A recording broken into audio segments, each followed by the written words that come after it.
Well, Pete, whatever happens, we're by your side, and you know damn well that we won't be doing anything to step aside to let anyone actually overtake you or trample you or besmirch you in any way, shape, or form.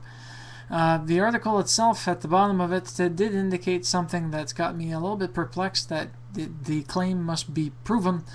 If the food was cold, then there has to be proof that the food was cold. You've got to be frigging kidding me!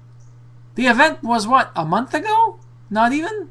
And where's the food? Are they keeping it somewhere where it can be used as point of exhibit A? I'm sorry, but restaurants and inns will fluctuate, but there is such a thing as having too many people in one venue that have the same service on the same day. Unfortunately, that points to severe lack of something on behalf of the actual establishment. And trust me on this, that they want... I can't see how defamation applies, because if you're giving an honest comment or critique over someone's business, someone's service, someone's product, and you're not lying, you're not twisting it, you're not overindulging it, embellishing it, then it's simple. It's just common sense. I mean, for God's sakes, I really wish I would have been at that event. Then it would have made more than one, and I encourage you on putting that video back up of the official rant, commentary, whatever you'd like to call it, because you know what? If he hasn't backed down from his legal action, there's no reason why you should back down from the right to be able to speak your mind and keep it up there so that people can get a good taste of what the PLOUGH INN would reserve. Ashes in your plate? No thank you. I have no interest in actually trying any of their food at any point in time, and that's from a Canadian citizen who will possibly travel to Australia one of these days and go to that particular locale. Never to the PLOUGH INN. Ever. Not in my life.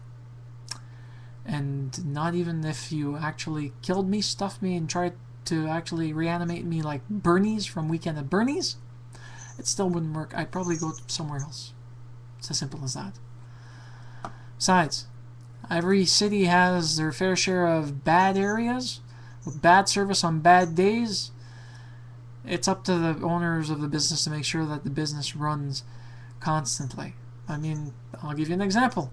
Would you go to a diner where the head waitress and chef are alcoholics and they get themselves smashed drunk in the middle of the day? You're going during lunch and the stuff starts flying around.